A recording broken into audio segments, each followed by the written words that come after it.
August 21st, 2011 is a day the residents of Goderich won't soon forget.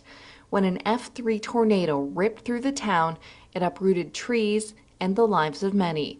But staying strong through it all were the healthcare professionals who acted fast and provided care when it was needed most.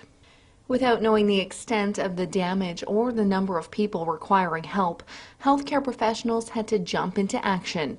Only minutes after the twister carved a path of destruction through the town, the first patients started showing up at the ER doors of the Alexandra Marine and General Hospital.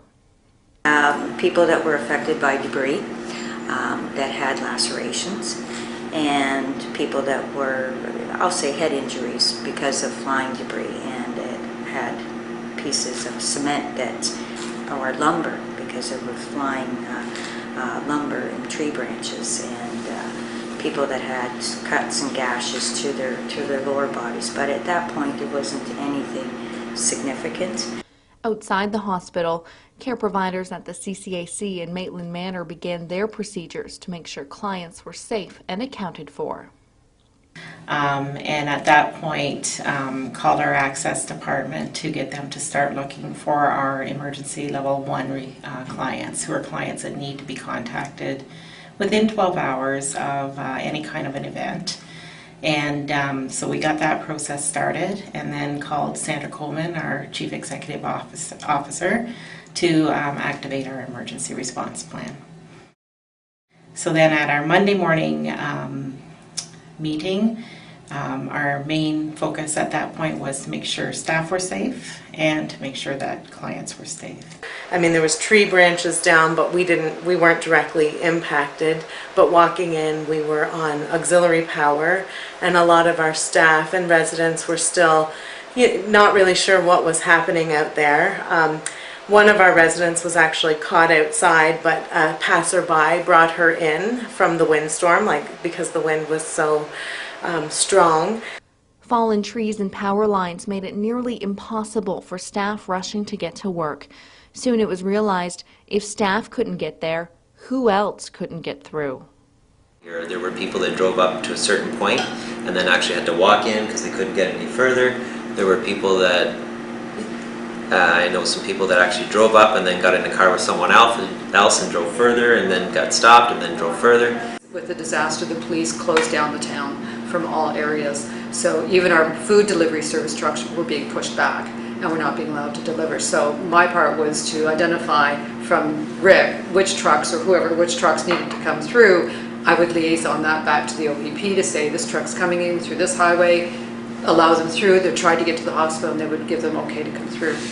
So that took a little bit of time because I think for his first couple of trucks they got pushed away and we ended up with no food. So we ended up with, I think, Salvation Army providing us with meals for one of our meals.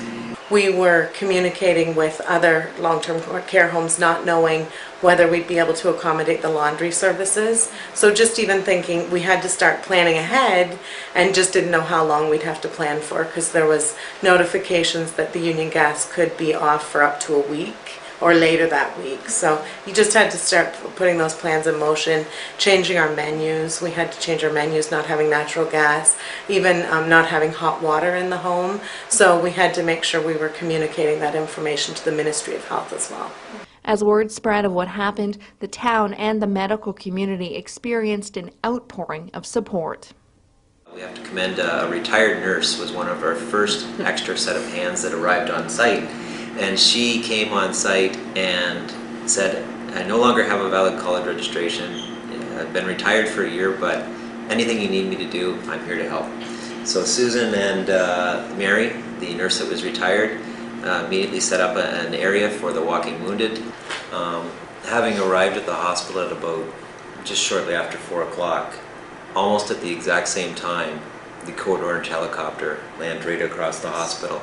We didn't request for the helicopter to arrive and for that support to be here. It was here within a half an hour, as we say, of the tornado. Events like these reinforce the power of integration and the importance of health service providers working together to better serve patients and the community.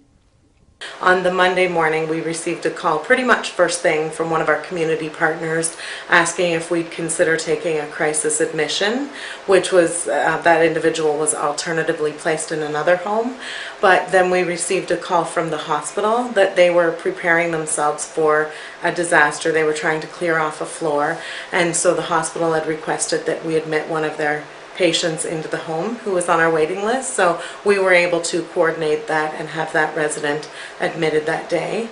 Then by Tuesday, we had another lady that was in the community that needed to be placed as well. Her family lost their home, and so CCAC was in touch with us and asked us to admit her on a crisis situation for a short time.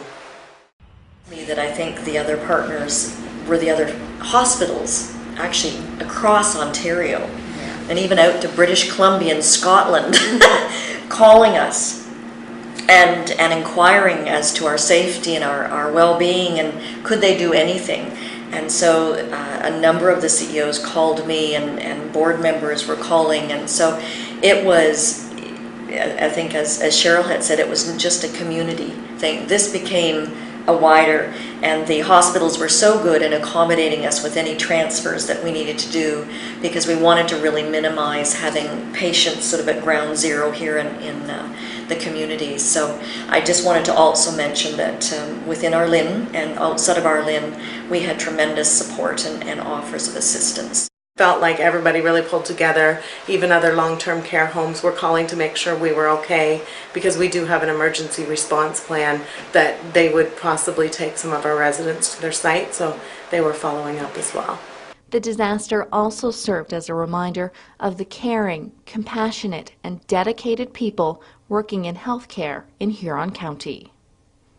Well, we had one staff specifically that had just worked a 12-hour night shift the night before, and she lives outside of town, north of town.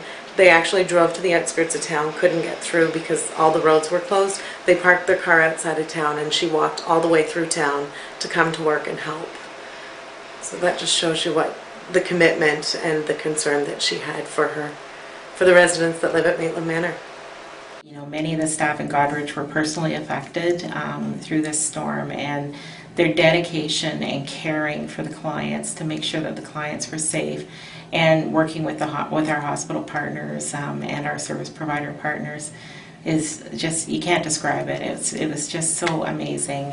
You know, we didn't know their story, but as an example, one of the first responders that was an employee who lives, well, we have two employees that live on West Street, that is one of the main streets affected, but one of the employees in particular lost her home, her car, all her possessions.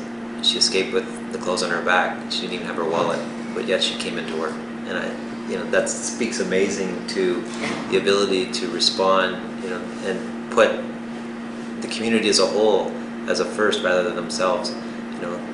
This person had lost everything, but yet still came into work. To find out after being here for 5 or 6 hours, to hear do you think it's all right if I went home? Because when I left, my roof was gone. My children start school next week, and I have to figure out what we have. And I thought, oh my God. And, and that speaks volumes, and it was like, oh, what are you doing? You want to say, why did you come? But you know why they did, because that's obviously why you're there too.